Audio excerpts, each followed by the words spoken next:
अस्सलाम वालेकुम dear students. आज के लेक्चर में हम डिस्कस करेंगे class 10 physics chapter number 12 numericals. Numerical 12.1 की स्टेटमेंट है the wavelength of a wave is 2 metres and its frequency is 5 hertz. What is the speed of the wave? Dear students, numerical number 12.1 में ये कहा जाता है कि एक वेव है जिसकी वेवलेंथ 2 मीटर है और उसकी फ्रीक्वेंसी 5 हर्ट्ज है। आप बताएं कि उस वेव की स्पीड कितनी होगी। जैसा कि हमें वेवलेंथ ऑफ अ वेव बताई गई थी 2 मीटर्स, तो सबसे पहले हम मेंशन करेंगे वेवलेंथ है 2 मीटर, फ्रीक्वेंसी बताई गई थी 5 हर्ट्ज और पूछा ये गया था कि उस वेव की स्पीड कितनी होगी। स्पीड को v से रिप्रेजेंट करते हैं। जैसा कि डियर स्टूडेंट्स, एक वेव है, वेवलेंथ कहते हैं वेव के एक क्रस्ट से लेकर दूसरे क्रस्ट तक का फासला। इसको वेवलेंथ कहते हैं जिसको लैम्डा से रिप्रेजेंट करते हैं और वो हमारे पास है 2 मीटर।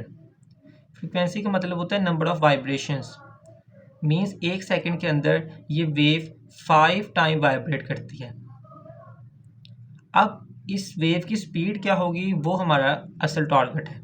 तो सबसे पहले देखें यहाँ पर v, f और लैम्डा तीन क्वांटिटीज आ रही हैं। तो एक बहुत अहम फार्मूला है v is equal to F lambda, जो थ्रू आउट न्यूमेरिकल्स में इस्तेमाल भी होगा। v is equal to F lambda, v find out करना है, f और लैम्डा गिवन है। कैलकुलेशन स्टार्ट करते हैं।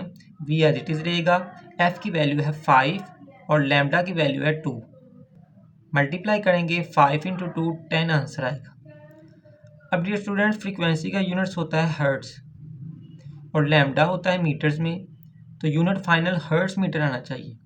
लेकिन याद रहे जो हर्ट्ज होता है वो 1 पर सेकंड के इक्वल होता है, क्योंकि frequency number of vibration in 1 second represent करती है। तो हर्ट्ज को हम रिप्लेस करेंगे पर सेकंड से और मीटर एज इट इज रहेगा, तो फाइनल यूनिट बन जाएगा मीटर पर सेकंड।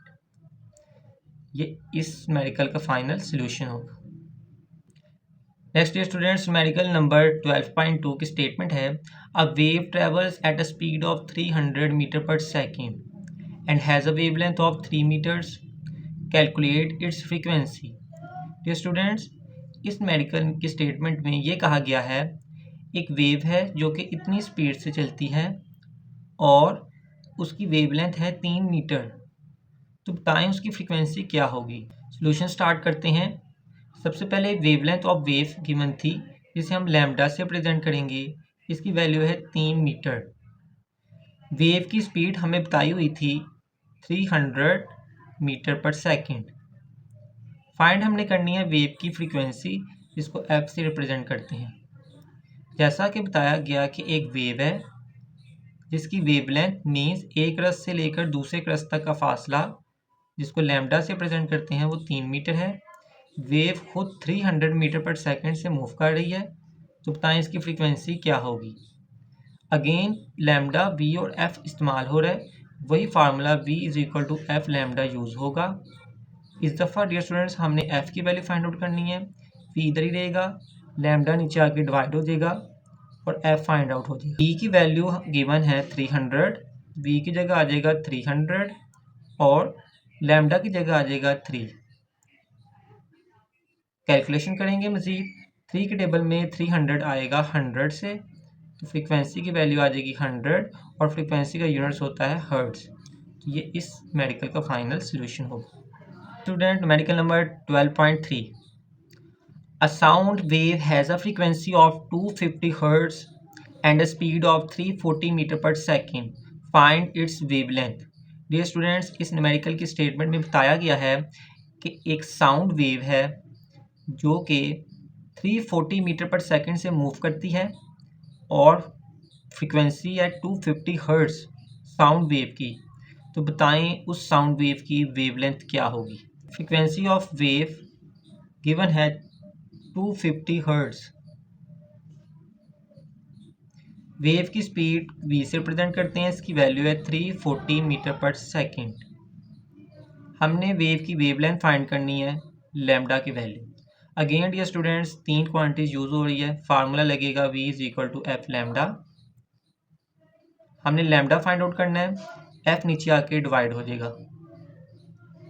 अब कैलकुलेशन में v की वैल्यू रिप्लेस करेंगे 340 एफ की वैल्यू रिप्लेस करेंगे 250, 340 डिवाइडेड बाय 250। ये स्टूडेंट्स फाइनल आंसर आएगा वेवलेंथ का 1.36 और यूनिट होता है वेवलेंथ, चूंकि लेंथ होती है इसका यूनिट होगा मीटर्स। न्यूमेरिकल नंबर 12.4 की स्टेटमेंट है a wave has a frequency of 50 hertz. एक वेव है जिसकी फ्रीक्वेंसी है 50 hertz. How much time does it take to complete one wave. एक कंप्लीट वेव कंप्लीट करने के लिए कितना टाइम यूज़ होगा। याद रहे जो वेव का टाइम होता है उसे हम टाइम पीरियड कहते हैं। टाइम पीरियड हमने फाइंड आउट करना है। फ्रीक्वेंसी की वैल्यू गिवन थी 50 hertz and second quantity time period जिसको कैपिटल टी से प्रेजेंट करते हैं ये हमने फाइंड आउट करना है। अब क्वेश्चन ये अराइज होता है कि इस टाइम फार्मूला कौन सा यूज़ होगा। याद रहे टाइम पीरियड और फ्रीक्वेंसी आपस में रेसिप्रोकल होते हैं, तो यहाँ पे फार्मूला यूज़ होगा टाइम पीरियड के लिए 1/f। ये स्टूडेंट्स टी हमने फाइंड आउट करना है। एफ की वैल्यू गिवन है 50, यहाँ पे आ जाएगा 50 और 1 को जब डिवाइड करेंगे 50 से फाइनल आंसर आएगा 0.02। टाइम पीरियड है, टाइम हमेशा सेकंड्स में मेजर होता है, तो यहाँ पर यूनिट आ जाएगा सेकंड। ये इस न्यूमेरिकल का फाइनल सोल्यूशन होगा। न्यूमेरिकल नंबर 12.5 की स्टेटमेंट है a wave has a wavelength of 0.5 metre. एक वेव है जिसकी वेवलेंथ है 0.5 metres and a frequency of 200 hertz और उस वेव की फ्रीक्वेंसी है 200 hertz. Calculate the speed of the wave.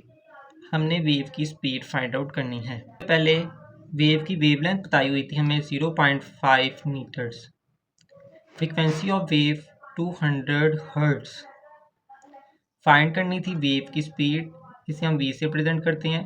Again तीन क्वांटिटीज यूज हो रही हैं, फार्मूला लगेगा v is equal to F lambda. Find हमने v की वैल्यू करनी है, f की वैल्यू है 200, लैम्डा की वैल्यू है 0.5, मल्टीप्लाई कर लेंगे फाइनल आंसर आ जाएगा 100 और स्पीड का यूनिट होता है मीटर पर सेकेंड। ये इस न्यूमेरिकल का फाइनल सोल्यूशन होगा। 12.6 the time period of a wave is 0.02 seconds. एक वेव है जिसका टाइम पीरियड गिवन है 0.02 सेकेंड्स। हमने frequency of a wave find out करनी है। Time period of wave given है 0.02 सेकेंड्स। फ्रीक्वेंसी फाइंड आउट करनी है जिसे एफ से रिप्रेजेंट करते हैं। यहाँ पे टी और एफ यूज हो रहा है। अगेन फार्मूला हम यूज करेंगे T is equal to 1/f। Time period reciprocal होता है फ्रीक्वेंसी का।